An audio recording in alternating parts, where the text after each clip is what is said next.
La Thaïlande me permet de vivre correctement, quoi. Avec ma retraite en France, ce serait pas possible, quoi. En général, elles sont honnêtes et elles s'occupent de toi jusqu'à la fin, quoi. On va manger, on va reprendre l'interview après. C'est une tuerie ce poisson. One more please. One again, yes. Il faut pas rentrer dans ce jeu-là, quoi. Moi, je lui donne son argent de poche, en fait, pour qu'elle s'achète ses trucs, mais voilà, ça s'arrête là. Et en gros, je peux te demander combien d'argent de poche Environ.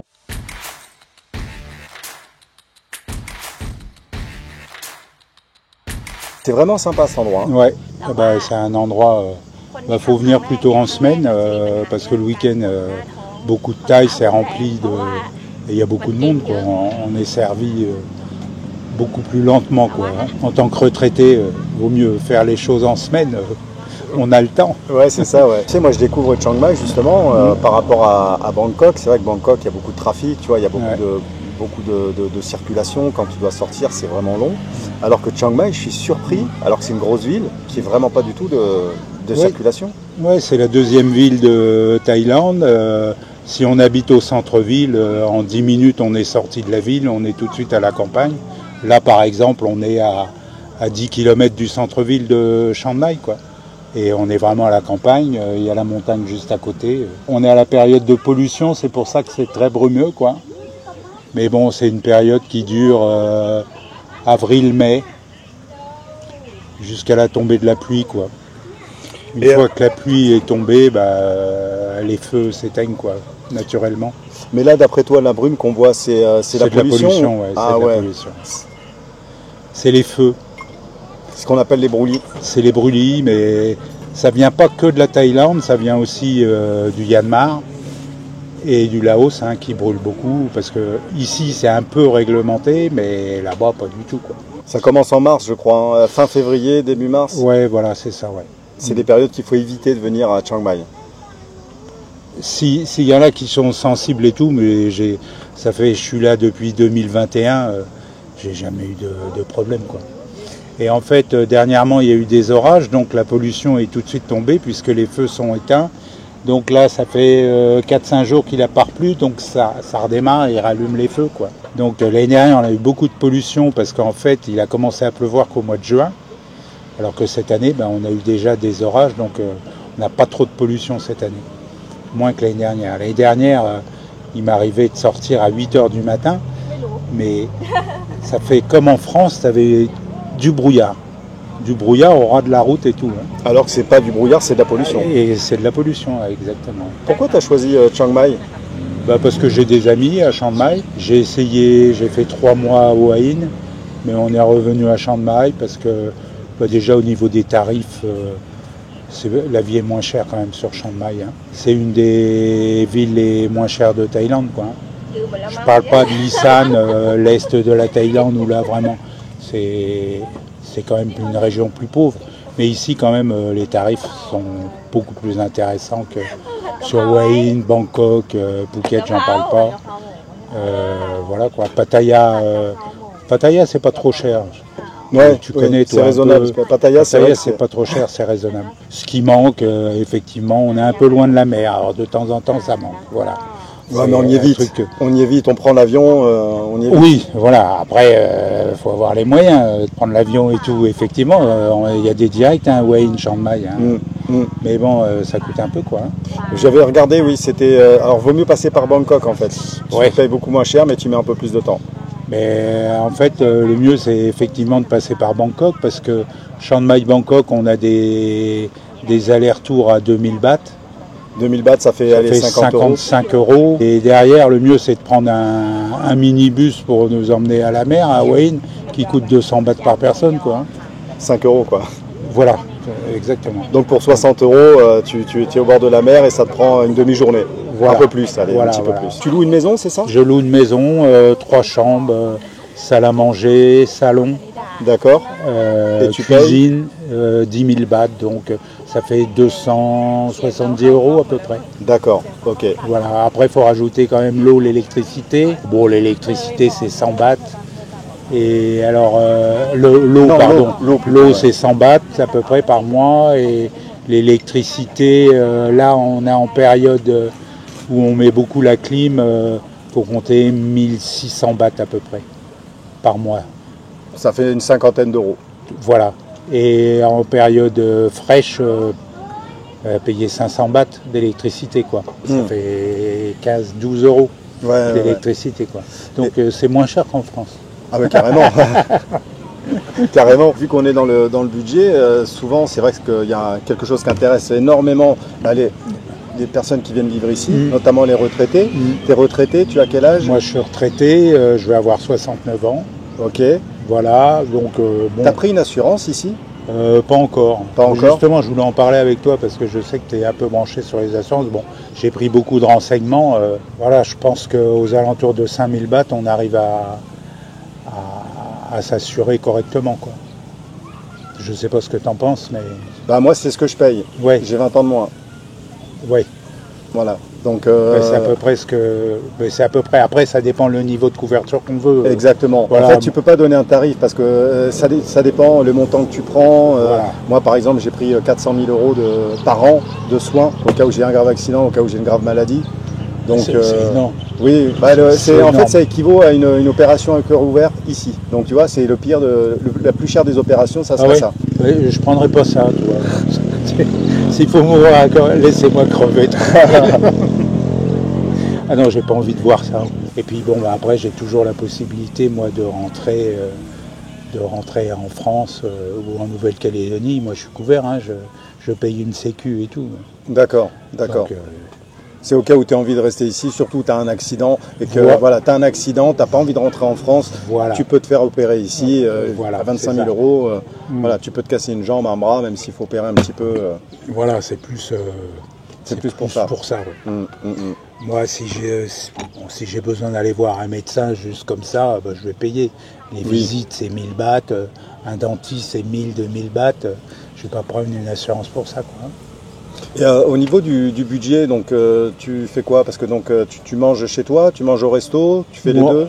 On mange au resto tout le temps. Presque tout le temps. Parce que, bon, tu as vu où j'habite? Ouais. La rue principale, là. Il y a plein de restos? Oui, j'ai vu. Il y a tout. Tu peux manger entre 40 bahts et 100 bahts. Et tu as très bien mangé, quoi. Très bien mangé. Tu vois, hier soir, on a mangé à 3. On avait 4 plats. 4 plats, et pour 289 bahts, ça fait 8 euros à 3, quoi. Que tu connais ton budget mensuel ici pour vivre à Chiang Mai avec en payant ta maison, enfin tout frais compris? Alors parce que moi aussi je suis golfeur, donc ça coûte un peu, je vais 2 fois par semaine au golf, donc j'ai le budget golf. Disons qu'avec 70 000 bahts, on est bien. Donc 70 000 bahts, c'est presque 2000 euros, 1800 euros. Voilà. Mais le golf, t'en as au moins pour 300-400 euros. On y allant 2 fois par semaine. Je sais que c'est cher ici. Hein. Donc quelqu'un qui joue pas au golf, avec 1500 euros ici à Chiang Mai, il vit très bien. Quelqu'un de seul, si on veut, 1500 euros, il vit très bien. Après 2000 euros, il vit extrêmement bien. Je parle d'une personne seule. Il prend l'avion, quand il veut la mer, il va à la plage, il veut aller à Bangkok. Bon, ça, je veux dire, faut pas non plus qu'il sorte tous les soirs et qu'il aille voir... ce qui coûte cher ici, c'est l'alcool et les femmes. Hein. Voilà, si on va parler clairement. Alors, ce qui coûte cher, ça coûte pas forcément extrêmement cher occasionnellement, mais forcément, si tu y vas 2-3 fois par semaine, automatiquement, le budget de 1500 euros, il explose vite.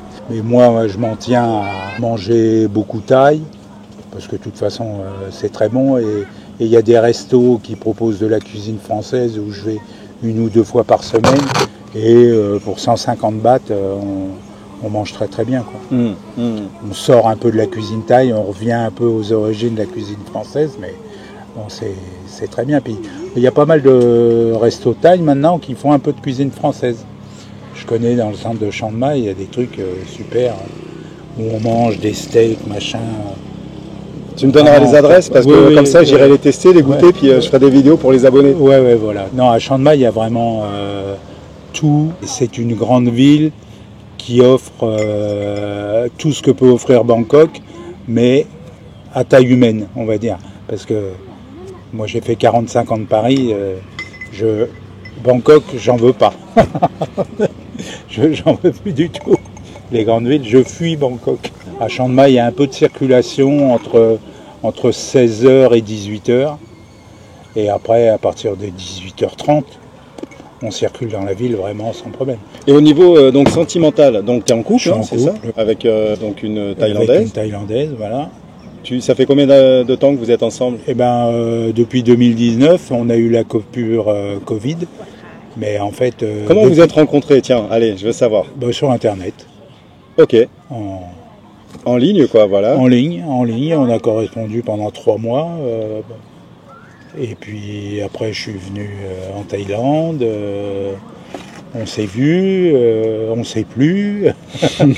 Je suis revenu une autre fois, pareil, tout s'est bien passé. Et après le Covid, je suis revenu en novembre 2021 et depuis, on est ensemble, quoi. D'accord. Voilà. Et c'est ta première expérience avec une femme thaïlandaise ou tu as eu quelques essais avant? Non, j'ai eu un essai, mais bon, je ne voudrais pas trop en parler. Ok, ouais, d'accord. On en parlera en voix off.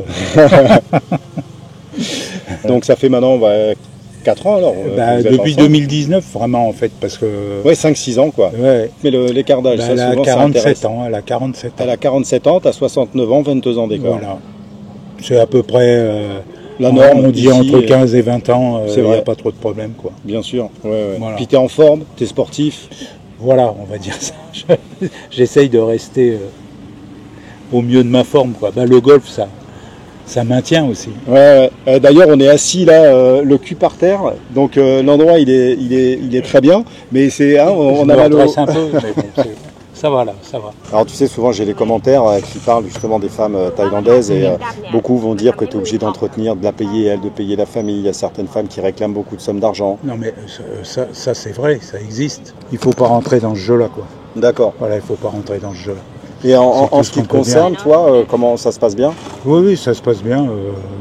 Moi, je lui donne son argent de poche, en fait, pour qu'elle s'achète ces trucs, mais voilà, ça s'arrête là, ça va pas. D'accord. Ça va pas chercher loin, quoi. Et en gros, je peux te demander combien d'argent de poche? Environ 15 000 bahts. 15 000 bahts, c'est-à-dire quoi, 450 €, quelque chose comme ça. D'accord. Et après, tu payes bien évidemment la maison. Je paye la maison. Que tu paierais si tu étais tout seul, de toute manière. Voilà. D'accord, ok. C'est ça. Oui, surtout qu'elle a une fille et qu'elle doit payer l'école. Enfin, c'est ça, voilà. Elle fait des études à Bangkok. Voilà, exactement. Eh bien, on a les plats qui sont arrivés. On va déguster ça, on va manger, on va reprendre l'interview après. Vous voyez, on est à la cool, ici. J'adore cet endroit, il est trop calme. Et comment tu vois ta vie ici dans les années à venir en fait? C'est d'essayer de rester le plus en forme possible et puis voilà, j'espère pouvoir obtenir tous les ans que les règles ne changent pas mon visa retraité. Voilà, et puis, entre guillemets, finir mes jours ici, quoi. Mais bon. Et justement, tiens, tu vois, moi, c'est vrai que c'est une question qui m'est venue à l'esprit. Tu vois, genre finir ses jours, c'est ça. Comme en France, on va être, tu finis dans un EHPAD ou tu finis dans des trucs comme ça. Moi, j'ai pas envie de ça. Mais ici, comment bon, c'est pas très joyeux ce que je vais dire, mais tu vois, faut y penser parce qu'on n'a vraiment pas envie de rentrer en France. Mais est-ce qu'il n'y a pas un jour où on va être obligé, ou alors est-ce qu'on peut carrément finir jusqu'au dernier jour ici en Thaïlande avec des soins, avec... Déjà, je dirais, si t'es avec une femme comme moi et qu'elle est honnête envers toi, elle va s'occuper de toi jusqu'à la fin. Voilà, c'est... En contrepartie, en récupérant quelque chose, et bien sûr. Voilà, oui. Si tu veux, normalement, elle récupérera la moitié de ma retraite. À l'âge de 55 ans, elle pourra récupérer la moitié de ma retraite. Il faut avoir passé 10 ans avec... Non, même pas. Alors, il y a des règles entre les gens qui étaient dans la fonction publique ou dans le privé. Dans le privé, il faut qu'elle ait 55 ans et voilà. Ouais, donc c'est un bon deal et ça peut justement encourager les femmes à s'occuper de toi jusqu'à la fin, quoi. Voilà. En général, elles sont honnêtes et elles s'occupent de toi jusqu'à la fin, quoi. J'ai un ami qui habite Chiang Mai, qui est malheureusement pas en bon état. Et il a sa femme qui s'occupe de lui. Voilà, et il a vraiment beaucoup de problèmes. Elle joue le rôle d'infirmière. Voilà. Voilà.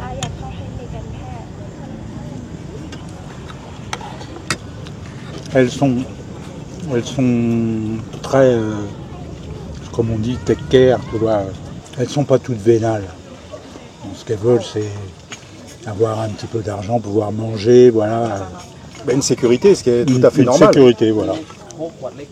Sans être dans l'opulence. Bon. Ce qu'elles aiment bien dans l'ensemble, c'est posséder une maison. Ça, c'est leur truc. Voilà. Donc en fait, si tu achètes une maison, que tu gardes l'usufruit pour toi pouvoir y être jusqu'à la fin de tes jours, ouais. Là, elles sont... Elle sait qu'elle a un toit sur la tête, après ils vivent pour pas cher ici, mais au moins ils n'ont pas de stress, ils n'ont pas d'inquiétude à se dire où c'est que je vais aller dormir. Quoi. Elle, c'est posséder quelque chose. Quoi. Et ça, c'est peut-être dans tes projets alors là, pour l'instant, j'ai pas les moyens. Bon, après, si quelqu'un a une retraite de 1500, 2000 euros et a un peu d'argent d'avance à côté, on trouve des très belles maisons à 3 millions de bahts. Donc, ça même fait pas 100 000 euros, quoi. Ouais, moins de 100 000 euros, on a, en tout cas sur Chiang Mai et tout, on a un truc très très bien, quoi. Il y a des trucs neufs, hein, même. Hein. Il y a des maisons neuves à 2 millions, 2,5 millions. Donc, le poisson, il est excellent. Il est presque fini. C'est une tuerie, ce poisson. C'est bon, ça, hein. Bien, voilà. Kopong Kap. La communauté française, tiens, justement à Chiang Mai, comment elle est? Tu vois beaucoup de Français? Il y a beaucoup de Français. Il faut aller un peu traîner dans les bars.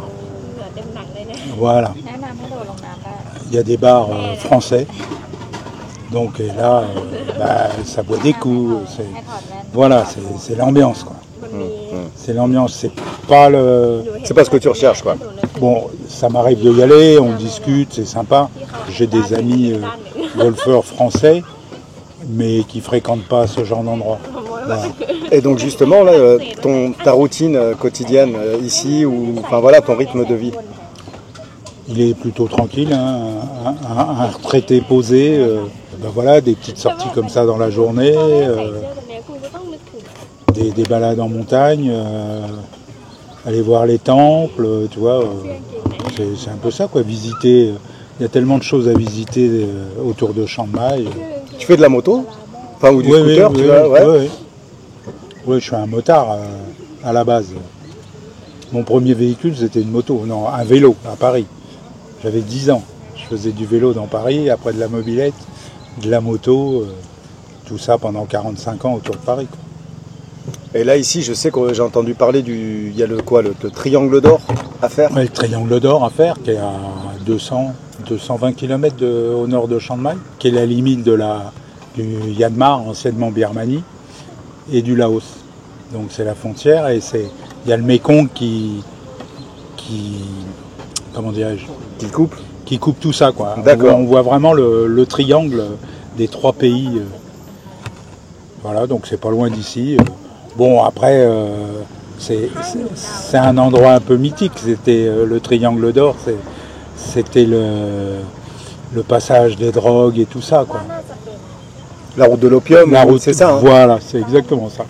Je cherchais le nom. Allez. Bien, on est raisonnable, hein, c'est une bière à 2. Une qu'on s'est partagée, on share. Bon, c'est une grande, hein, quand même, mais bon. Si on veut un glaçon. Bien. C'est vrai que les femmes ici, tu vois, tout de suite, voilà. Et encore, souvent, elles nous auraient servi la bière, mais là, elle a vu qu'on a pris la bière. Tiens, je veux bien un deuxième. One more, please. One again, yes. Alors moi, par contre, ce que j'ai trouvé, tu vois, notamment au niveau des femmes, c'est un peu comme, j'ai envie de dire, sur Bangkok, c'est pas un lieu touristique. Donc t'as pas des femmes en fait qui vont de suite te sourire et t'aborder ou quoi que ce soit. Tu passes incognito. À la limite, elles te regardent même pas en fait. Elles veulent même pas te regarder. Mais des fois, c'est un peu de la timidité. Ah. y a pas mal de timidité quand même. Hmm. Elles osent pas. Ouais, faut qu'on fasse le premier pas alors. Voilà. Certainement. Bon, après, elles seraient pas toutes... Attends, elles sont pas toutes libres non plus. Mais d'après ce que j'entends, il y en a beaucoup de libres et qui cherchent l'étranger. Non. Oui. Ah, moi j'avais pas l'impression ici justement. Ah bon? Ouais. Si. D'accord. Bah, va falloir que tu me dises où alors. Tu regardes sur Facebook. Tu regardes pas Marketplace Non, c'est pas, rencontre. rencontre. Eh, je ne cherche pas une voiture. Hein. Ah, t'en as beaucoup. Bon, après, est-ce qu'il y a du sérieux? Oui, Mais il y en a j'ai pas besoin certainement. non, mais moi j'ai pas besoin de sérieux hein, pour l'instant. Ah oui. Ah oui, non. Toi, tu veux pas te caser? Non, mais il y a de tout. Il y a de tout, en fait. Voilà. Et est-ce qu'il y a des endroits un peu chauds ici? J'en ai pas vu. Alors j'y ai pas été, j'étais dans une rue. Dans le carré. Dans le carré, c'est ça? Dans le carré, c'est le carré, quoi. Mais j'ai traversé une rue, pas loin du Boxing Stadium. Ouais. Voilà quoi. Mais Bah, c'est tout? C'est que ça ou il y a d'autres endroits? Bah, il y a toute la rue, là. Oui, cette Toute rue. la rue où il y a le boxing, là. Bah, Ouais. là, t'as plein de bars, là. Oui, voilà, j'ai vu. T'as Ouais. tout ce qu'il faut, là. Ouais. T'as tout ce qu'il faut. Et puis, toute la rue, là. Qu'on appelle la rue de la joie. D'accord, ouais, j'ai traversé cette rue La là. rue de la joie. Bah, là, c'est plein de bars. Après, t'as des massages aussi. Ouais. Massages, Oui. finition. happy ending avec la C'est finition. tout. Quoi. En Thaïlande, tout est proposé, mais rien n'est imposé. Donc, c'est au choix de chacun. Et au porte-monnaie de chacun. Oui aussi. Au porte-monnaie de chacun. Et tu faisais quoi en France du coup avant de venir ici? Bah, j'ai surtout travaillé donc, dans l'informatique, les banques. Je me suis occupé de tout ce qui était avant l'Internet du Minitel dans les banques, ce qu'on appelait la banque à domicile, ce qu'on appelle toujours la banque à domicile, mais maintenant c'est par Internet. Mais c'était à l'époque par Minitel. J'ai travaillé aussi dans l'industrie, chez Iveco. Je m'occupais de l'ordinateur, des pièces de rechange. Iveco Fiat, quoi, hein, du groupe Fiat, quoi. D'accord. Voilà, donc j'ai fait pas mal de choses dans l'informatique et puis dans le service aussi, dans les sociétés de service, Capgemini, voilà, des boîtes comme ça, quoi. Et qu'est-ce qui t'a amené finalement? Quelle a été ta première fois en Thaïlande et est-ce que c'est quelque chose qui t'a marqué au point de vouloir venir y habiter? Ben, je sais pas, la vie tranquille, la sécurité, parce que ça, on en parle beaucoup, surtout à notre époque, là, mais en Thaïlande, c'est... Ceux qui ne connaissent pas la Thaïlande, qui vivent en France, qui viennent faire un tour ici, ils verront ce que c'est que la sécurité, quoi. De pouvoir laisser toutes ses affaires, oublier ses affaires, revenir 2 heures après, les retrouver, c'est des choses incroyables, quoi. Et ici, on vit ça tous les jours. C'est vraiment un bonheur. C'est un bonheur de retrouver ça. Voilà. Toi, je pense que tu en penses un peu la même chose. Ah bah c'est exactement la même chose. Je pense que beaucoup de tes vidéos ont tourné autour de ça, la sécurité. C'est un des premiers atouts de la Thaïlande. Un des premiers, la sécurité au niveau du vol et au niveau des agressions aussi. Voilà, donc c'est tu peux vrai te balader n'importe où. Moi, je connais la Thaïlande depuis 2010, donc ça fait quand même quelques années. Je me suis baladé partout en Thaïlande, toutes les régions. Je n'ai jamais été à un moment donné confronté à un stress, zéro stress à n'importe quelle heure. Jamais vu une agression, un Thaï agressif, jamais. Et donc ça, c'est que du bonheur. Et tu sais, j'ai pas mal d'abonnés qui me posent la question au niveau de l'anglais. Ils sont inquiets parce qu'ils ne savent pas parler anglais. Comment t'es toi au niveau anglais? Très moyen. Ça pose pas vraiment de problème. Bon, dans les grandes villes, ça pose pas de problème. Les villes, Wayne, tout ça, beaucoup de gens parlent anglais. Moi, mon anglais est vraiment très moyen, mais j'arrive à me débrouiller. Puis maintenant, avec les traducteurs, c'est facile. C'est facile. Tout le monde a un téléphone maintenant. Et donc avec la traduction, on s'en sort toujours. Et tu arrives à suivre des conversations? Quelqu'un qui n'est pas d'origine, qui a une langue d'origine anglaise, on arrive à comprendre. Voilà. Bon, par contre, quand je parle aux Anglais, ils me comprennent. Mais souvent, ils ne font pas l'effort de parler doucement. Donc les mots sont mâchés, donc tu mélanges tout. Et... Voilà, mais pour la population locale ici, thaïlandaise, et communiquer avec eux, non, il n'y a pas de problème. On utilise, si vraiment ils ne parlent pas du tout anglais, tu utilises le traducteur et puis il n'y a pas de... Puis on apprend vite quelques mots de thaï et ils sont contents comme tout. Et tu parles thaï? Non. Quelques mots comme toi, certainement. Voilà, c'est ça. Voilà les principaux. Bonjour, au revoir, merci. J'ai chaud. Voilà, pas épicé, des trucs comme ça pour manger, quoi, pour ceux qui ont du mal à supporter. Ça suffit et puis ça leur fait plaisir aux Thaïs. On arrive à baragouiner quelques mots, c'est vrai, c'est sympa. Voilà, mais bon, l'anglais, un minimum, ça suffit. 800 €. Bon, il y a des gens à qui ça va paraître énorme, mais parce que je sais qu'en France, il y a beaucoup de gens qui ont des 900, 1000 € de retraite. Mais bon, moi, j'ai pas de bien, j'ai rien, quoi. Donc, avec 1800 €, le loyer, je peux faire une croix sur le golf, des choses que j'ai pas envie de faire, quoi. C'est un peu ce qui me reste dans la vie, c'est pouvoir faire du golf parce que c'est une passion, quoi. Ouais. Qu'est-ce que tu as fait pour tenir le coup et pour... c'est quoi? T'as de bosser, j'imagine? J'ai bossé jusqu'à 16 heures par jour en faisant chauffeur, taxi Jean Rubert, quoi. Voilà, et c'est comme ça que j'ai réussi à m'en sortir, quoi. Voilà, en attendant la retraite, quoi. Pour s'en sortir, il faut bosser, quoi. Ce que j'ai toujours fait dans ma vie, quoi. Ma retraite, pour moi, elle n'est pas volée. Donc maintenant, tu vas pouvoir profiter de la Thaïlande avec ta retraite. Voilà, exactement, c'est ça. Écoute, je suis vraiment content d'avoir partagé ce moment avec toi. Je pense qu'on se reverra sur Chiang Mai. J'espère en tout cas. Ouais, avec grand plaisir. Philippe, je te dis au revoir. Ok, merci d'être venu à Chiang Mai et puis si tu veux découvrir d'autres endroits, ça sera avec plaisir. Ah mais carrément, c'est sûr qu'on va se revoir. Allez, je te remercie. Ciao, ciao.